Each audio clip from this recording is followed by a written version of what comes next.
I'm well. How are you? Okay, Lisa, what does the song say about me? I thought about this after reading your bio. I wonder if it had anything to do with that, with your childhood and maybe your mom being a dreamer with your dad, and that kind of still sits with you. So I don't know. That's what I was thinking about. That's good, Lisa. I'm glad that you read the bio and everything. And yeah, so maybe so, right? I'm kind of an idealist. I'm a dreamer. I've always been a dreamer. I used to, dream of playing baseball and doing all these things, and I didn't accomplish a lot of my dreams. But as I look back over life now, you're 51, and you go, wow, I accomplished so much that I never thought would have been possible. But I'm still a dreamer. Oh, am I still a dreamer? So yeah. Now, Lisa, what was your song? Because we're going to try to get to everybody's song over the course of the semester, but help me remember what yours was. I'm Mine is sorry. Oh, wrong Lisa. Oh, sorry, Lisa. Yeah, Lisa Benton right now. okay, Lisa Vinton. Okay, so Take the World by Johnny Swim. Oh, okay, great. And what does that mean to you? And we'll talk more about your song when we get to your song one day. But what's the big takeaway from that with it being your theme song? So with that, for me, it just really means that with you, I call it your tribe, that you can take the world every day. A challenge happens, but when you have your friends, your family, and your loved ones with you, there's nothing that you can't take on. Yeah, So yeah. So many of your songs, and believe it or not, I've not finished everybody's yet, but it takes a while to listen to 50 different theme songs. And I've listened to every one of your songs. If you've got a grade so far, I have listened to your songs in their entirety. So it tells me a lot about somebody, about the music that they enjoy. And we all should have a theme song. And your theme song can actually change during your lifetime, which is kind of cool. Anyone else got a comment on my theme song, Don't Fall in Love with a Dreamer? Anybody else? How about Christy Pate? Christy, can you unmute yourself for a second? I'd like to hear your thoughts. Yeah. I mean, I kind of thought what you said. I just made me think you were a dreamer that, I mean, almost, I don't know, but kind of like it says, don't fall in love with a dreamer, almost kind of a warning for those around you that you're a dreamer and you have lots of ambitions, and that Yeah.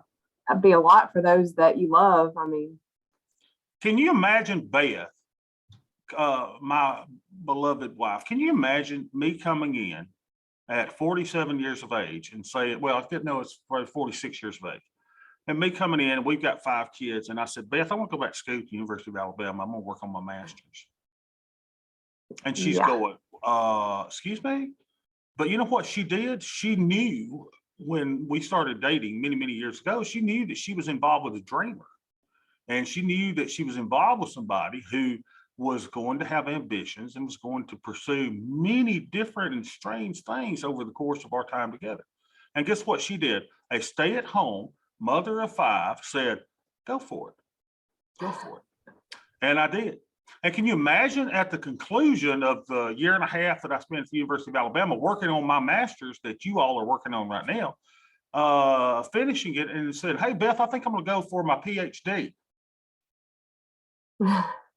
And the support that she gave me for that on those many 4 years of just pure hell and misery and writing every second of every day. And while they were in bed, I was at the computer, just writing and researching.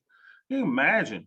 So it's really important, even in your theme songs, that for those of you who are not married or don't have a partner, it's really important that as you start thinking about your partners and your spouse, future spouses, and all of the people, just really your whole tribe, as Lisa talked about, it's really important that you surround yourself with those people who are your encouragers. You really want to surround yourself with people who will encourage you to go after your dreams, not ever someone who's going to, I mean, you want people who are realists with you and who give you the honest truth, but you want people that will support you. Because I know a lot of you now are in this master's program and it's all you can do. you are stressed with kids, you've got maybe one other class or two or three other classes, and you're stressed and you're working at a job that's difficult, and you've got commutes and you've got all this responsibilities that we have. So make sure that in your tribe that you are surrounding yourself with people who will support your ambitions, who will support the things that you're going to do. Really, really, really important to do that. Anyone else got any comments on the songs before we kind of move on to our next topic? Did anybody hate the song?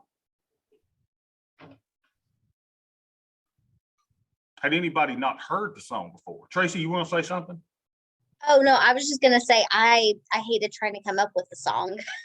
Yeah, 'Cause it caused some of you some frustration, right? Because you're like, I'm used to these master's courses, and what do? You do an intro about who you are, and then you comment on two people's thing, right? And what you want Right. to get out of the semester. So I try to change it up a little bit because I want to know about your song. So tell us about that struggle, Tracy, that you had coming up with your song. I don't feel like the songs I like reflect me, because I like very like sad Celine Dion, Reba, like belted out like emotional songs that I'm not. So when I had to like think of something that I actually enjoyed and that I, thought said where I was in my life right now, I was like, oh my gosh, it took me hours to find one. Yeah. I have to say, I agree with her. It really prompted me to think, well, what is my theme song? What would I align myself with? It was for me personally, it was such a important thought it wasn't just a song, right? So I agree with her. And I still don't know if that Take the World would be my quote unquote theme song, but I had to choose one. Well, and next week it may be something else, right? I've hung on to mine since, let's see, I came up with that as my theme song in 1988 is when that one became mine. And it's been there ever since. So Beth and I didn't marry until 99. So even 11 years before Beth and I married, that was my theme song. And it's very, very important to me. I shared this with some of you, but I was a trumpet player at Jacksonville State University in Jacksonville, Alabama, and went into the marching Southerners there. And I was a little freshman, and we played that as the closing number. That's when it became my song. And so I listened to it, and I got the duet on the song, the trumpet duet. And it's meant so much to me ever since. So music is great, y'all. And I don't want you to take life so seriously. I want you to enjoy this course. I want you to sit back. I just want you to soak it in and to just really reflect on the goodness that we all have. So last class, I got you all excited. Some of you even sent me notes about, oh my gosh, I'm very excited about this class. I'm so excited about this class. Who wants to share me a little bit about the excitement that you have for the class after we had our first session? Someone share with me, some of the positive things that you took away, like, oh wow, I'm going to learn this semester.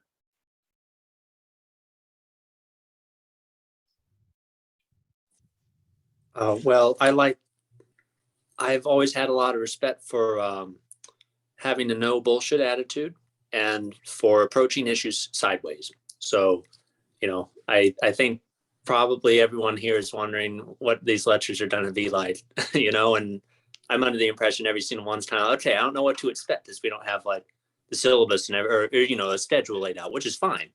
So it's just kind of interesting to see that, kind of have to take it one step at a time and see what happens. Yeah, Kyle, and what I'm going to do is I'm going to teach you the way I wish I'd been taught in my investments class. I had undergraduate investments class. It was all book and theory. Well, that's bullcrap. I had masters. I had the class that you're taking right now that I remember absolutely positively nothing about. Didn't teach me anything about investments. Sorry. Then I had investments classes during the PhD program. All theory, all research. So we're actually going to try to put some things into practice. Now, one of the things that you probably got excited about was the money factor. Now, remember what I told you. Money can't buy happiness, but the lack of it will sure make you miserable. And I know that.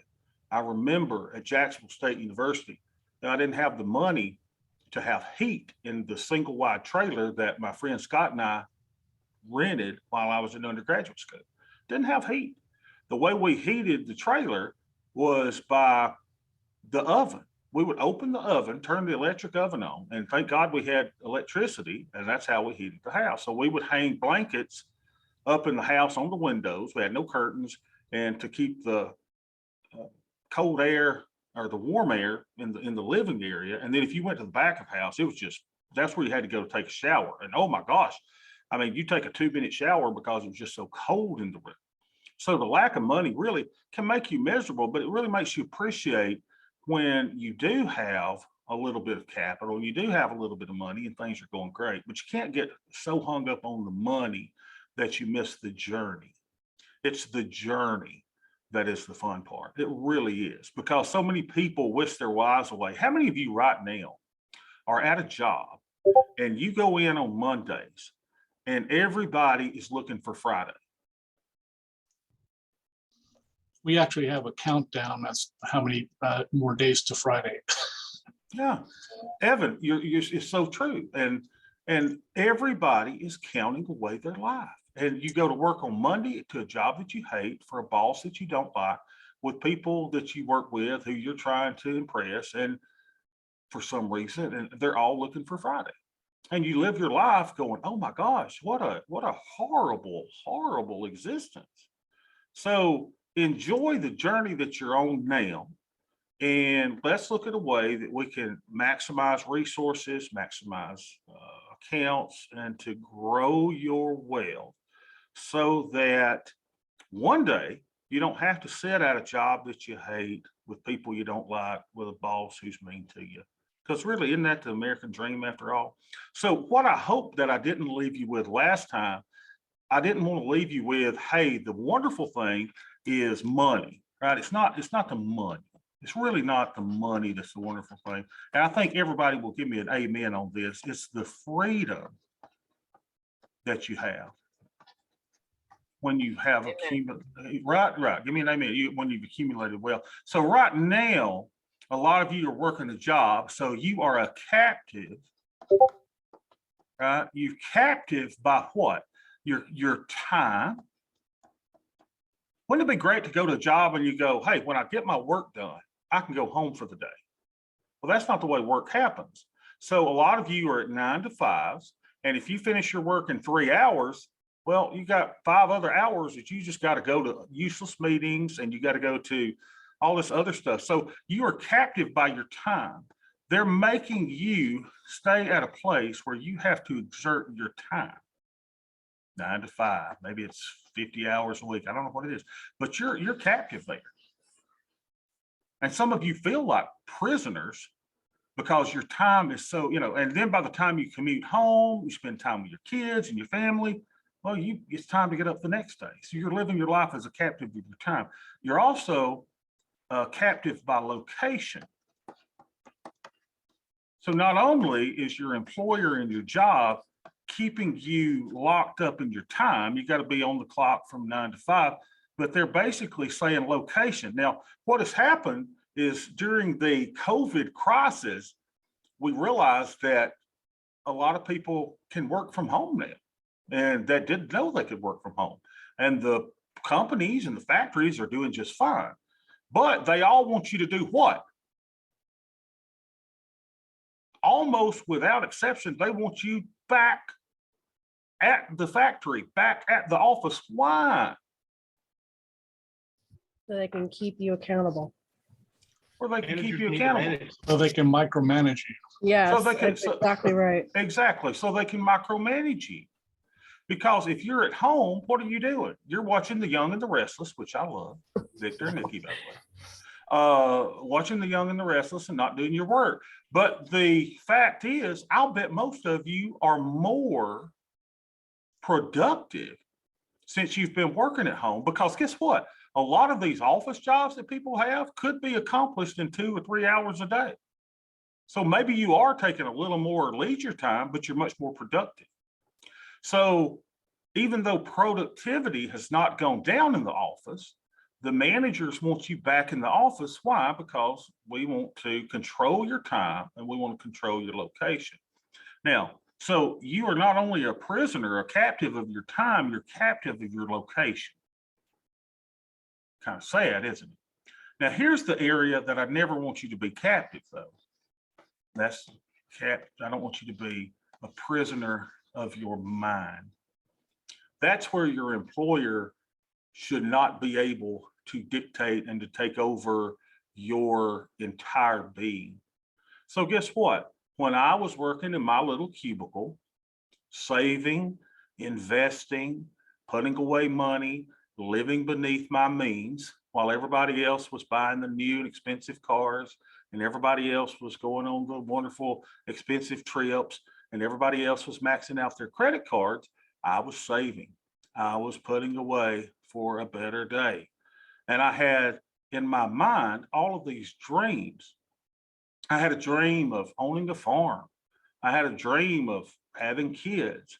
I had a dream of having a wife, of having the big old house and all of this stuff. I had a dream of all of that. And the cool thing is that my employer could never take control of my mind because I was a dreamer. So even though I was working and doing my job, always daydreaming and thinking about wonderful things in my future. So make sure that if you are a prisoner or a captive of your time and your location, make sure you're not a captive of your mind. Your mind is where you are allowed to say, you know what, I'm going to learn about investing. I'm going to learn about putting money aside. I'm going to learn about so many things so that I can no longer be a captive of location and a captive of my time. Does this resonate with anybody? I hope it does. I hope you guys are saying, yeah, I get that. Absolutely. Okay, good. So let's talk about your wealth for a second. Wealth accumulation is really an easy thing. I say it's simple. It's just not, it's not easy. It's simple. Wealth accumulation is simple. And I'm going to give you 4 steps that have worked for me. Now, again, keep in mind, you're subject to my biases. Is it biases or biases? I don't know. But whatever bias I have, you're subject to, because this is what has worked for me. So I will now be giving you a little bit of confirmation bias. So it will confirm what I have done. And I'm thinking that this will extrapolate to you and your situation as well. Let's see. Some of you may vehemently disagree with what I'm about to give you, but let's just start out with this. Number 1, on your path to wealth.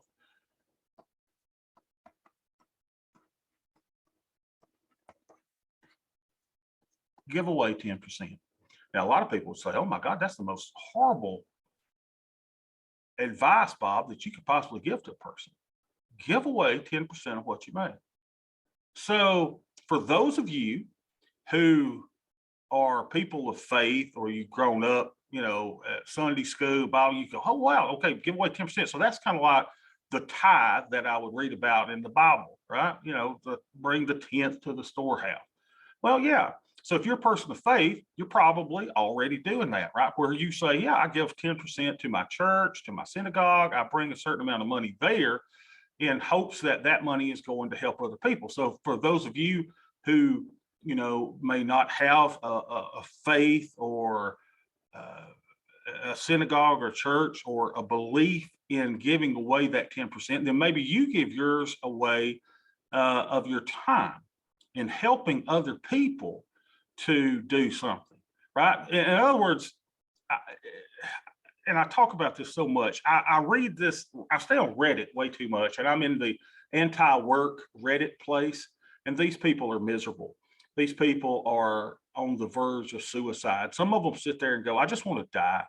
I wish I just died today. And it just kills me that these folks have no hope.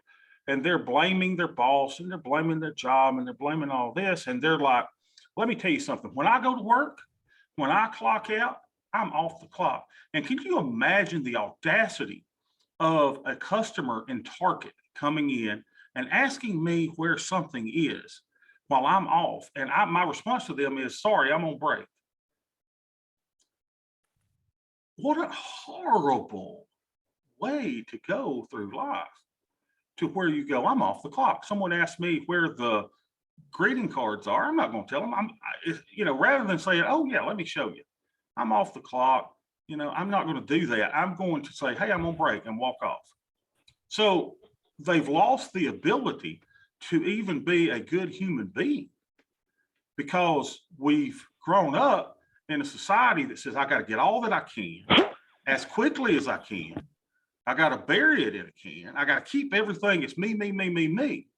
So I'm telling you that if you want to have a successful and gratifying life, you got to give away something. You got to give away something. So wealth accumulation is giving away of your time, your talent, your services, and your capital in order to help others. So I teach a daily trading class. My friend Rick is in here. Hey, Rick. Rick, say hey to everybody. Rick may be late. He retired back in, he may be having it on the side. He retired back in December. So Rick's in here with us, but I teach a class every day. And at first I was charging people to be in the class. And then after a while I said, why am I charging? I don't need their money. So I teach a class every day on investing and in trading because I'm giving away my time. I'm trying to help other people. And I don't ever say, well, if you're not paying me money, I'm not going to help anybody. That is not I want to help as many people as I can to get out of poverty, to develop wealth, to be able to do some things in their life. So that's what we're trying to do. So give away 10%. Second thing, does anybody just vehemently disagree with me and say, Bobby, you're an idiot? It's fine if you think I'm an idiot. Second thing is this, save 10%. Now, what is this saving 10%? What is that, Bob? That's so when the transmission on your car goes out, that you don't have to go in debt or you don't have to go without a car. That's when, you have an unexpected dental bill. You got to have a root canal and your insurance won't cover it. You got to pay for that. So save 10%. This is not money that you invest. This is money that you kind of put to the side, maybe in a little savings account or somewhere, drawing zero interest, but you have that funds available in case of a rainy day. So save 10%. Third thing, invest 10%. That's where this class comes in. We're going to talk about investing your 10%. Now, for those of you who are uber excited and really want to accomplish financial independence sooner, well, you can bump that up. Give away 10, save 10, invest. And I know people that will invest 30, 40% of their income. If you can do that, go for it. It's just going to make you get there quicker, but invest 10%. So Bobby, I don't make $100,000 a year. So I don't have that much to invest. I don't care what you have. It starts with small numbers. Again, when I went through the 10-year billionaire the other day, what did we do? We started with $1. Started with $1. Okay, so invest 10%. That's what we'll talk about in this. And then here's the most difficult part of all. Live on 70. Bobby, you don't understand. I work at Wendy's. I make minimum wage. I make $7.25. I can't do that. Okay, I got it. What are you doing? What is there that you can do then to increase your income? Oh, well, I've got a house payment. Okay, can you take on a tenant, a roommate, so someone to help pay the bills? Can you move in with mom and dad? Can you live in the basement? What could you do? So this is the difficult part. And the reason that most people, including some of you, can't do this is because you've not done the three things above. You've not done these three. And what have you done? Instead of living on 70, you've opened your credit card that's maxed out. You bought a brand new car or truck, brand new truck that's, $45,000. And the tires on it cost, whatever to do that. And then the service and all that. I mean, so you've done all these things that prohibit you from living on the 70. All right, so this is the stuff we got to eliminate. But we're not going to take the Dave Ramsey approach of, hey, let's just eliminate all the debt.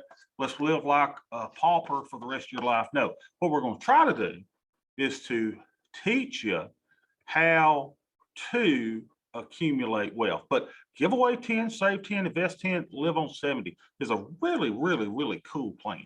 It's a cool plan that will serve a lot of you well. Let's see what your chats are going. How is the 70 broken down? Well, that's going to be housing. That's going to be transportation. It's going to be medical. It's going to be all the living stuff. What it doesn't need to be is debt servicing.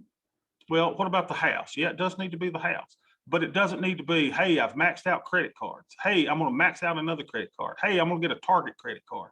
Then I'm going to get a Walmart credit card. Then I'm going to get this credit card and a Neiman Marcus credit card. I'm going to get this credit card. I'm going to start mixing all these credit cards out. Then I'm going to start taking a cash advance from one credit card to pay off another credit card. And to do that, oh, that is just horrible, y'all. What a horrible way to realize that you're working at your 9 to 5 every day just to pay off the interest on all the debt that you're accumulating. Right? Is the triple 10% taken out per payday or monthly? I would do it per payday. I would do it as quickly as you possibly could. Okay. It's nice to have page turners that you can actually loan out from your own library. I was excited not to spend $300 on textbooks. Absolutely. Right? I'm giving you books that will actually hopefully help you along your path. And keep in mind, it's going to be uncomfortable because we're going to go at it a little bit different and you don't know exactly when a test is, but again, if I've not put you to ease yet, take your notes. All your tests are open notes, and it's basically tell me what you've learned. So you'll say, hey, I've learned to give away. I've learned to save. I've learned to invest. I've learned to live on 70. So you've learned all this stuff. Just write your notes. You're going to be fine. Nobody should have to worry about passing, failing this course. This course should be the most common sense course you've ever had.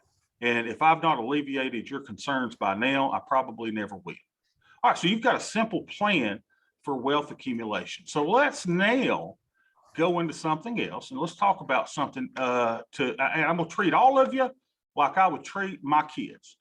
Okay, because I tell my kids, let's learn this stuff, y'all, and they are not ready. My daughter's 17, my son's 11. I had a picture of my kids I was going to show you. Let me show you this. I love my family. I've got a great little family. Here we are. That's me. No, I'm sorry. That's me. That's Olaf, if you don't know Frozen. That's my daughter, Abby. That's my beautiful wife, Beth. My son, David. My son, JoJo. My daughter, Emma Grace. That is my daughter, little pork chop. That's Lily. And that's my mama at Disney World a couple of years ago. So that's our little family. And the wonderful thing about yesterday was Martin Luther King Jr. Day, right? We celebrate that day. So, and Dr. King was looking for a society where we all had equal footing, right? We all had equal footing. We all had equal opportunity, equal footing, equal rights, equal opportunity. And that sounds good, doesn't it? Unfortunately, in the world, that's not always the case. We talk about people who are born into quote unquote privilege. We talk about people who are born into circumstances that they can't overcome, that have so much stuff against them that it's hard for them to prosper and hard for them to achieve success. I've got really, really good news for you. For those of you who say you don't have an equal opportunity or you don't have an equal footing, the markets, the financial markets are the great equalizer.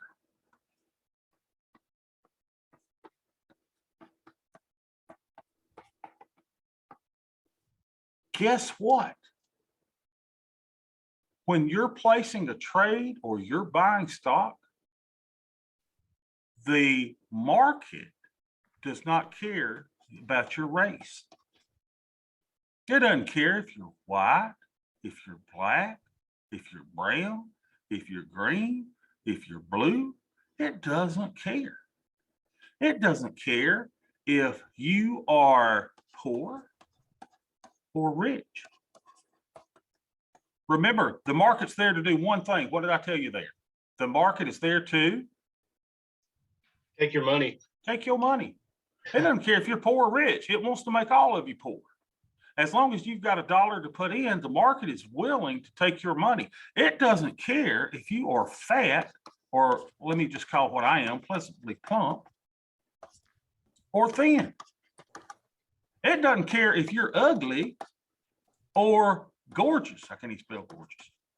It doesn't care if you are tall or short.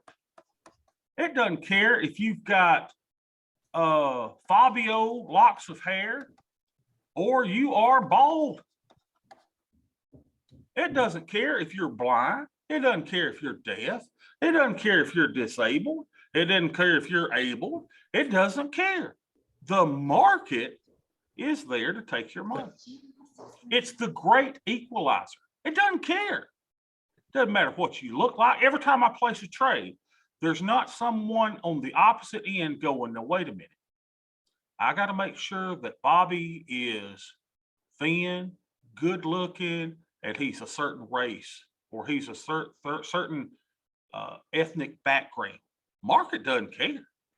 So if anybody in here has ever felt jolted from the system, congratulations, because you have just discovered where this doesn't matter. Well, Bobby, don't I have to go into a brokerage office and aren't I going to be treated a certain way by certain people there? Nope. No, no, no. You will never, ever have to speak to a human being ever again if you don't want to and you just want to trade and invest in the markets. You can do it all from the comfort of your home, from your mobile device, from your computer, from your laptop, from your iPad, whatever device whatever that you have, you can do it. And it's really, really, really cool. The market doesn't care. But here's also the great thing about the markets. The markets don't care if you're in the office. The market doesn't care if you're just doing your 9 to 5, so your time and location. The market doesn't care. The market doesn't care if you're on the beach by the pool or you're in the office. Doesn't care. So you can be anywhere. And that's why I love the financial markets, because I used to be a big investor in real estate. So we would go to foreclosure auctions. We would buy properties on the Carroll County, Georgia steps. We would rehab those properties. We would sell them. We would rent them out. But I got tired of dealing with people. I got tired of tenants. I got tired of people griping and grumbling about, oh, you got to fix this and oh, you got to fix this. And I said, hey, why don't I go to the financial markets, the stocks, the bonds, ETFs, mutual funds. Why don't I go to those markets? And then I'll never have to see another person ever if I never want to. So a great equalizer, y'all. The market doesn't care if you've got a great smile or if you don't have a tooth in your head. It doesn't care if you're dressed in a 3-piece suit or if you're like me sitting in your underwear with a spam cap. It does not care. It's a great equalizer, y'all. And this is what I'm really excited about with the markets. So if you said, hey, man, I'm jolted because X, Y, and Z, you don't have to worry about X, Y, and Z with the market. As long as you have an ability to somehow push a button, do it with your nose, do it with your hand, do it with your finger, do it with your toe, do it whatever, or whatever device you have to control, as long as you can execute a trade, buy and sell, you're going to be just fine. And the person on the other end of your trade has no idea who you are, what you're about, what you look like. It's great. It really, really is. And it presents tremendous opportunity. Opportunity. That's what you have with the markets. You have tremendous opportunity, keeping in mind that the market is there to humble you and the market is there to make you sad and to take your money. All right, but it gives you so much opportunity. All right, so let's talk about something. All right, let's go to Douglas. Douglas Brown. Hey, Doug, how you doing? Can I call you Doug? Doug is great. How are you? I am fat and sassy. Thanks for asking. Doug, what is a stock? What is a stock? Yeah, what's a stock? Oh, that's equity in a company or ownership. Ownership in a company, right? Now, when you buy a share of Apple today, let's say you buy 1 share of Apple, who does that money go to? It goes to the person that owned it before me. Yeah, the person that owns it before, right? So generally, it doesn't go to Apple. Now, so you buy a share of Apple, the money doesn't go to Apple. When does the money go to Apple? When they first did a what? Does anybody know? Doug, you may know. IPO, IPO. Doug, tell everybody what an IPO is. initial public offering. Initial public offering, right? So Apple, when they first issued stock to the public, they did it through an initial public offering. Some people bought, and Apple still holds some of their stock today. So there is a possibility when you buy a share that the money would go to Apple, but for the most part, it doesn't, because we are in a secondary market. We're in the secondary market. So unless it's an IPO, you and I buying stocks just go to other people who are unloading that stock. So if we're selling a stock or buying a stock, that money goes to maybe trader A, trader B, who is unloading some shares today. Okay. But they don't care what you look like, what race you are, what sex you are, what national origin. They don't care about your sexual orientation. It does not care. It's the great equalizer. All right, so that's what stock is. It's ownership in a company, and generally you get voting rights and you get all this kind of stuff and blah, blah, blah. So you know what a stock is. Everybody knows what a stock is. Any question about stock? All right, Dr. Brent, what's a bond? A bond is kind of the opposite of that. It's debt. It's offering the company a loan. Debt. It's a debt instrument, isn't it? So basically, when it comes to the world of companies, they can raise money a couple ways. They can have debt and they can issue bonds. So you buy a bond and the company gets money for issuing that bond. Or you can do equity. So debt and equity. Everybody knows what a bond is. So here's what most of you coming out who are going to be financial planners, every one of you thinks you're going to be a financial planner. I'm telling you, out of a group this size, maybe 3 or 4 of you will end up being financial planners, but nonetheless. So you're going to come out and you're going to hear people say, well, Bob, what you ought to do is put 60% of your portfolio into stock, and you ought to put 40% of that portfolio into bonds, and you're going to go out and you're going to be what I call a useless cookie cutter advisor. I better never hear any of you go, well, let me tell you what I do. We do 60% stock and 40% bond. Don't do that. That's what anybody can do. Anybody can say 60% stock, 40% bonds. Or people will say, well, it depends on your age. So take your age and subtract this and blah, blah, blah. No. Each person is individual and they should do their own individual thing. And that's what we're going to teach you to do, not to just be a cookie cutter, useless advisor, taking everybody's money and charging fees that they shouldn't be charged for you to give sub-market returns. And that's what the majority of people out there do. They give useless advice. These financial advisors give useless advice so that you can underperform the S&P 500. Who in the name of the Lord wants to underperform the market? Well, if you'll follow the advice of most financial advisors, you're going to underperform the market. Isn't that sad? And you're going to be fine with it. Most people are fine. Oh, okay, look, I got 10% this year and the market's up 25%. They don't look at that. Or, it's incredible how we reward mediocrity at the level where it comes down to our money. Mediocrity is not the, and 90% or more of the financial advisors out there cannot generate returns that are greater than the S&P 500. So let's see. Brad Marks. Brad, what is the S&P 500? The S&P 500 is a representation of supposed to be 500 companies originally that you could invest in stocks, and it's a platform that we use to invest in, basically.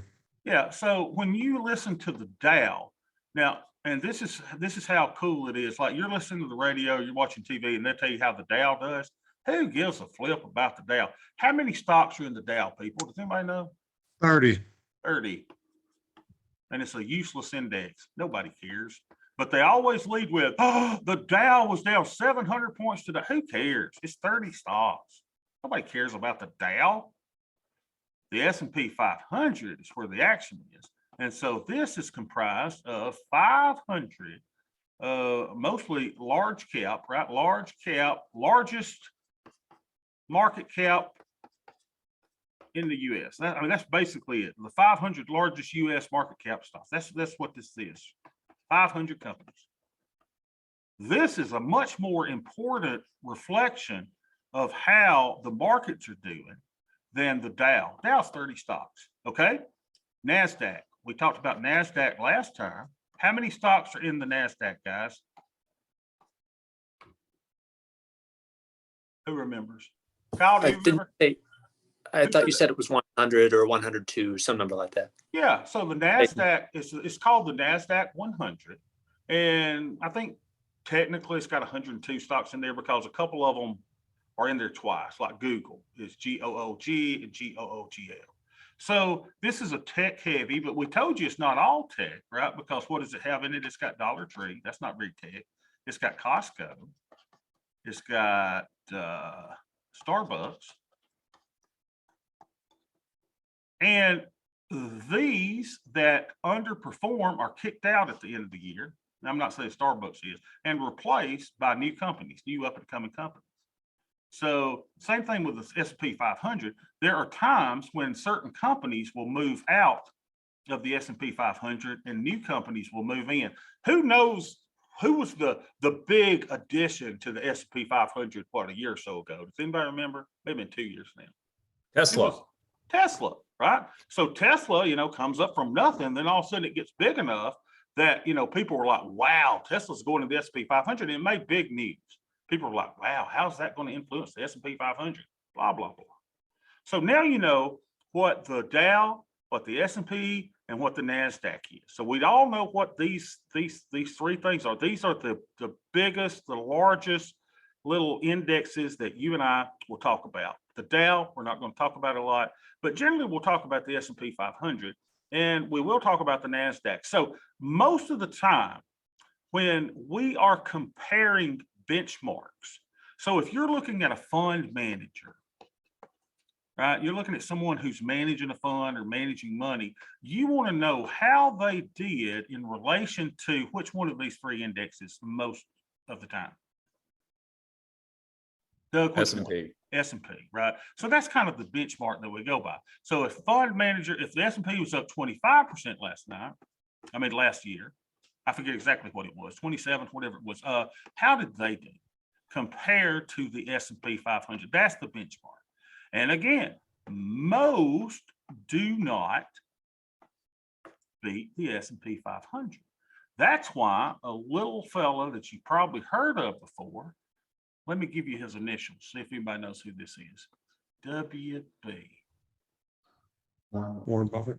Warren Buffett tells you that basically, if you want to keep things simple, just buy the S&P 500. Buy and forget.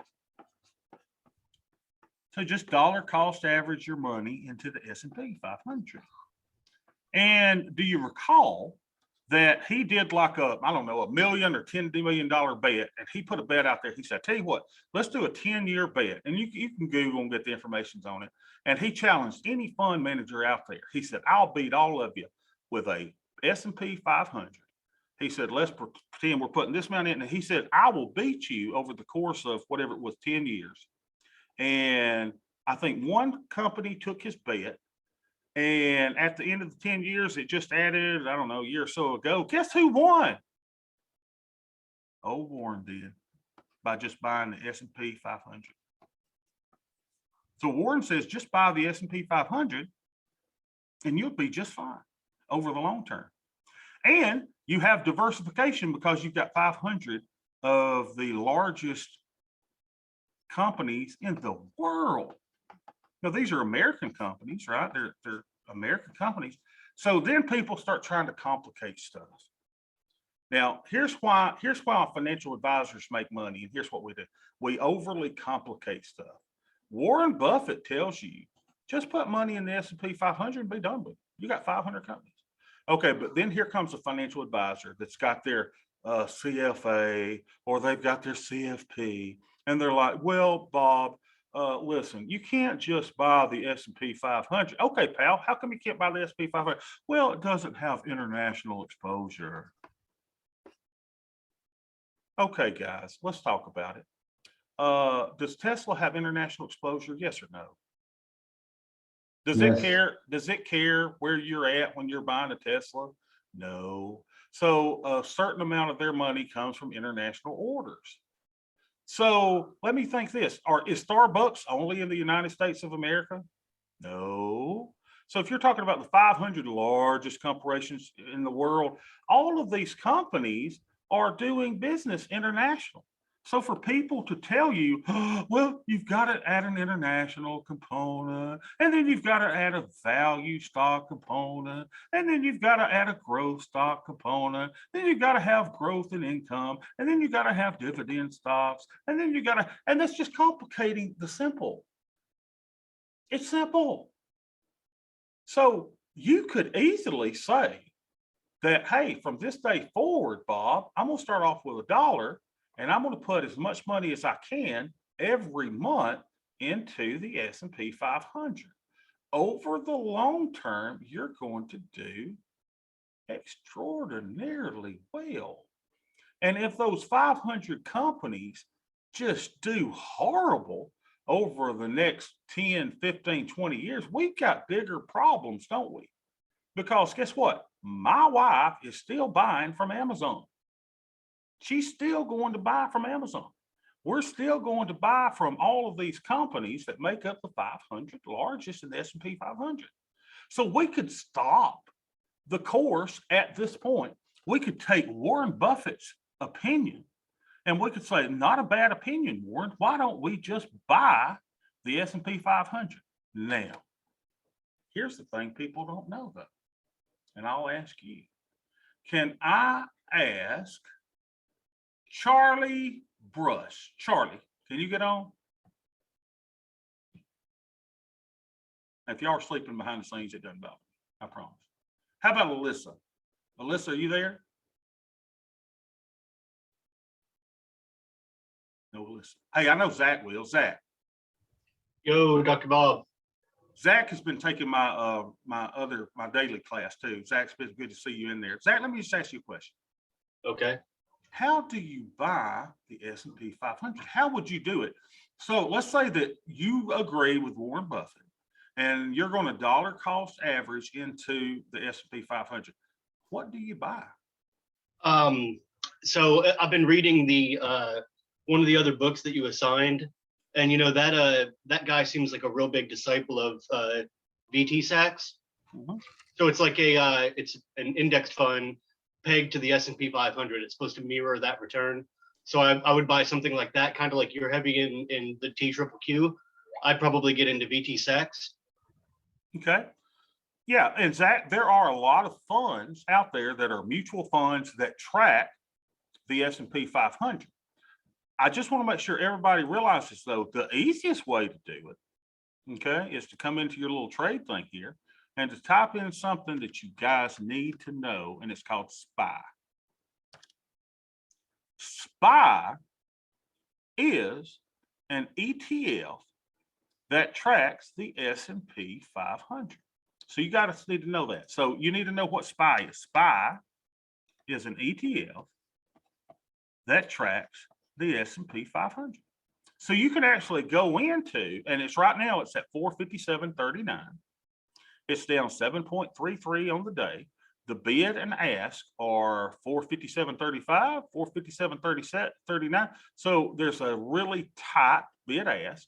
Look at this, y'all. 63 million shares have traded today. It opened at 459.74. It's currently at 457.49. It had a high of this and a low of this. So you could actually go in and buy shares of this underline. So how would you do that? Now, here's the cool things, right? Does a thrift savings plan track the S&P 500? Okay, so if you're in a thrift savings plan, with the government, with the federal government, this is the C fund. How do I know? Because I was with the government for 27 years. It's the C fund. So if you just want, and that's all I did with my 401k. Guess what I did when I was 18 years old and working for the federal government while I was at Jacksonville State University? I put all of my money into the C fund. C. I was Warren Buffett before Warren Buffett was cool. Well, he was cool by that time, just he wasn't as popular as he is today. So I was dollar cost averaging my entire career into the S&P 500. When you do that, when you're 18 years old, you can one day retire when you're 50 or so, like I did last year. You can make these types of decisions because I did the Warren Buffett plan. I just put my money into the S&P 500. I rode it, baby, the whole way. Now, this is interesting, and I want to make sure, because I'm going to actually let you, probably starting at our Thursday session, I want you guys to start actually doing some of the trades. So we'll show you how to do them, okay? But let me just ask you, someone knows here, I'm sure. So you're into the platform. You're into your Thinkorswim platform. And here you are.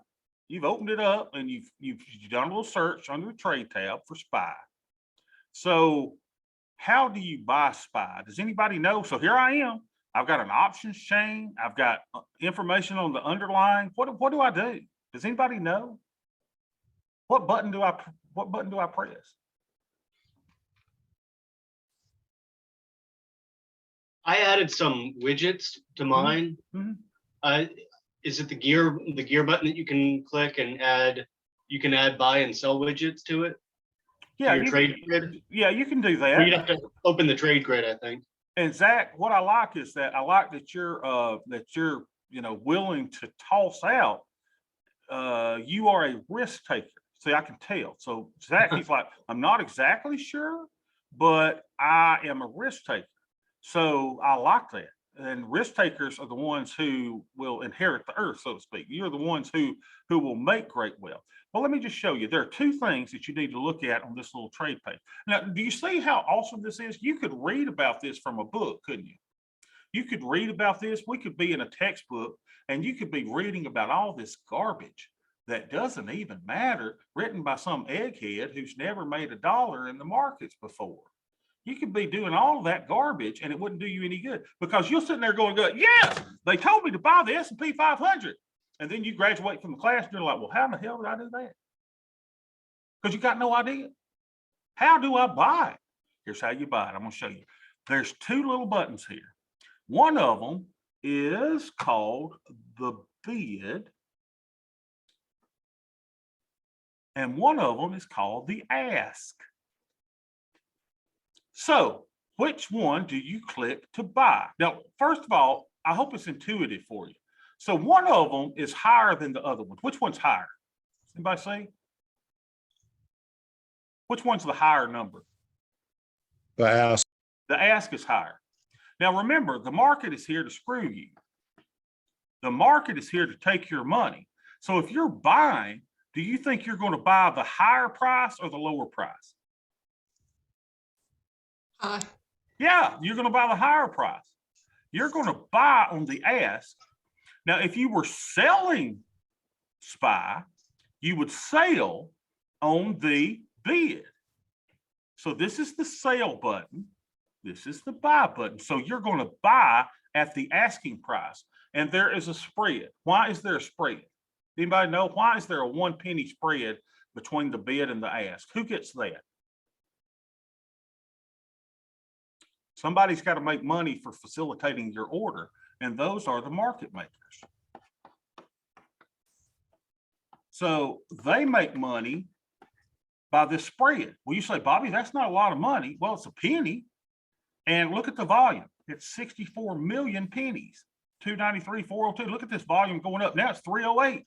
Now it's 314. Now it's 315. 64 million shares, and market maker facilitators get part of that money. So here's what you're thinking. So let's say that Jack, hey Jack, how you doing, buddy? Jack, let's say Jack owns a share of SPY, the S&P 500 ETF. And let's say that Jack wants to sell his share. Okay. So I'm going in and I'm clicking on the ask to buy a share.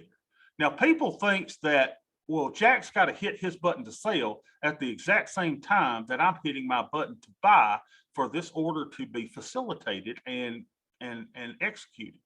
That is entirely incorrect. There are market makers out there, big, humongous financial companies that have and facilitate this $64 million worth of order. So I'm not necessarily buying it from Jack. The market maker, when I hit the ask to buy a share, is facilitating that order. Everybody with me? So the market maker facilitates it. Then they may, when Jack sells his share, they'll buy his share, but it's them that's selling it to me. It's the market makers. The market makers out there make markets. That's why the financial markets are so liquid. Liquid. Oh, by the way, we're going to go about an hour to an hour and a half. Is that okay with everybody, or do y'all need to end at an hour every time? What do y'all want to do? I mean, if y'all sitting there going, God, I'm doing it during lunch, I got to leave. I don't want y'all to miss stuff. You know what I'm saying? So, you know, kind of give me thumbs up and say, hey, listen, Tubby, shut it down for the day. We'll get back on Thursday. You need to leave in an hour? Good. And then we'll leave it at that.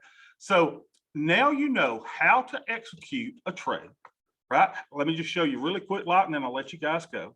So let's do this. So execute trade, you would do this. You click on the ask, boom, left click. And notice it says, hey, I want to buy 100 shares. Well, if you wanted to buy 1 share, then you'd have to click here and change that to 1, right? And then click over here and put in your price. And we'll talk about orders and things of that nature. And then you do confirm and then send again. But we'll get into that next time. So I just want you to know about the S&P 500. All right, any questions whatsoever? So we'll try to keep our classes at an hour. Now, this week, I'm going to start. Has everybody got their books in? You all got your books in and everything? All right, if you only have to buy one right now, if you're kind of pacing yourself, you can do the Kindle version of Robert Lucello's How to Make $1 Million in the Stock Market Automatically. That's where we're going to start. I will post you a discussion for this week. You'll have one simple discussion. And it may be about poetry, y'all. It may have nothing to do about anything, or it may have something to do with financial, okay? I just want you to kind of be involved. I want you guys to talk to each other, and we'll start giving you your reading assignments on the Lucello book. Now, here's the cool thing. Oh, yeah, how do you get money in an account to buy? Let's talk about that next time. So that's the only book you haven't received yet. Okay, well, I would recommend doing the Kindle version. It's like 13 bucks. Now, if you're buying a hard copy, it might be $300 or $400. So it's a lot, but the Kindle version is excellent. And, you know, you can read it on your phone, your iPhone, whatever. It's really easy to do. But we'll talk about getting money in the account, getting you set up, getting ready to go. But remember, if you want the Warren Buffett plan, just dollar cost average into the SPY. Be done with it. Boom. Boom. And we'll talk about horizons and how many years you got to retire. We'll talk about all that. But we're just going to try to keep this simple, because keep in mind, how do you make more money if you're a financial advisor? How do you make more money? You complicate it. Everybody with me? If I can make this complicated, I can screw them over and take all their money. It's not complicated. Hey, Bobby. Yeah. Why'd you choose ETF versus just a mutual fund, an S&P 500 mutual fund? The ETFs are traded on the markets. They're traded like stocks. A lot of times with the mutual funds, the expense ratios may be higher. And with the mutual funds, a lot of them, you can't trade them like in the market. Like right now, I can see the bid ask, I can do it. So with some mutual funds, you can only buy at the day's closing price. Right. Right. You can only get in at one time. This is so simple, y'all, to do the SPY. Oh my gosh. It's just so simple to just go in, to just buy it and to be done with it. To me, there is no need, unless you have an IRA where you cannot purchase a SPY, there's no need for you to be in a mutual fund at all. Unless you found one, maybe like with the Vanguard, that one of our books will talk about, with very low expense ratios, and they have zero fees. Oh, guess what? Guess how much the commissions are now, y'all? When I started back when I was 18 years old, buying the market and dabbling in the market, guess what commissions were? High. Guess what commissions are if I do this trade right now? How much will I pay in commissions? Anybody know? I send a share. 0. Oh, what a great time to be alive, y'all. What a great time to be here. The competition with the brokers is such that you and I will never pay a commission again to buy a share of stock. Isn't that awesome? Whereas it used to be like ungodly amounts. I mean, I'd buy, 5 shares and I'd be embarrassed because most of the 5 shares I went was going to commissions. That is gone, y'all. We do not have that now. So we got a lot of stuff, and y'all asking questions. This is a great thing, right? You asking questions. Why do I prefer the ETFs? The ETFs make things simple. So you've asked good things. Brad, we'll talk to you about getting money in your account, getting going, all of that. Anyone got any closing questions before we let you go? Are y'all excited? Man, I'm excited. It's just kind of cool to, and I know some of y'all are old timers and hey, you've been doing this for years, but I think you're going to have an entirely fresh look at the markets. And you're going to realize that all of these financial advisors out there complicate this. They invite you to their little seminars and they feed you filet mignon and a baked potato and salad so they can take your money. Y'all know what I'm talking about. Y'all know what I'm talking about. And we're not going to give them our money. Guess what? Every one of you are going to be your own hedge fund manager by the time we finish this class. And I hope you're excited about that. All right, you guys have a blessed rest of your day, and I will see y'all Thursday.